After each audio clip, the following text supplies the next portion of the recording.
long, long time ago, not very far from this spot, there lived a little lark who used to fly high up into the blue sky and over the moorland, and then he would swoop down, down, right to the ground. It was a fun game to play.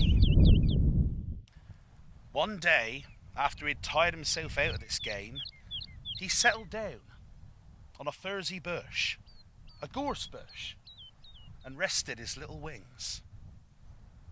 Soon, along came two lads, chatting and laughing. "Hey, Jan, why don't you come and sit under this here fuzzy bush and have ourselves a bit of crib?" "Thank goodness 'tis Sunday tomorrow. I'm as wished as a winard after working all week long." "You must be joking, Tom. What we need is a good game of hurling." "But 'tis Sunday tomorrow. You can't go hurling on a Sunday. Haven't you heard the stories, Jan?" "What mazed old crone have you been listening to anyway? I don't listen to those old wives' tales. And you'm a fool if you believe 'em too." "Hey, I dare you, Tom. Hey? Or are you scaredy? I'll see you tomorrow." The very next morning, the little lark soared high and then low above the moor, singing his little heart out. And then he settled on the very same gorse bush as before. Soon, a group of young lads gathered nearby in a circle. He watched from a bush as one man took out of his pocket a shiny silver ball. He gave it a polish, and then on the count of 3, 1, 2, 3, hurled it high up into the air. All the other men followed it as it went up in the air, and then down again. One man jumped high and caught the silver ball in mid-air. Immediately others jumped in and grabbed hold of him, but he had swiftly dealt the ball to his teammate. Cries and shouts filled the air. "Go on, get him, Jan, there he is! Don't let him get away from the others!" Hey, Jan threw the ball up in the air to his teammate Tom. Then, the strangest thing happened. It froze. It hung, completely still in mid-air. The men all stood standing, watching this strange sight. The lark watched too.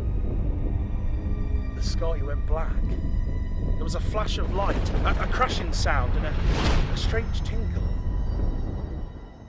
What the lark saw next was very unusual. Jan was completely still, unable to move. Tom seemed frozen to the spot. One by one, each of the men turned to granite stone. All was silent. They were trapped, entombed in granite, unable to move. There was a silence for a long time, and then each one of the men tried to find a way to end their imprisonment.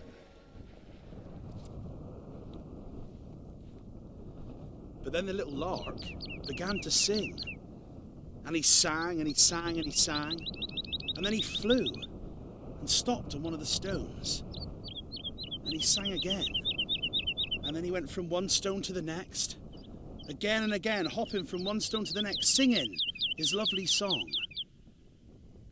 As the moon rose in the sky and the sun set in the distance, a tiny crack appeared in the stone, and this gradually became wider and wider, and then a hand appeared and a head popped out, and gradually, one by one, Tom, Jan, and all the other men made their way out of the stone and walked back to the village. No one ever spoke about what happened that day. All the other local people never understood how these stones got here.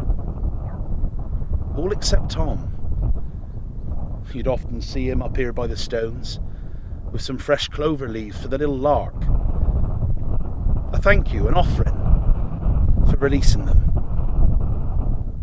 But I tell you something else. He didn't go hurling again on a Sunday.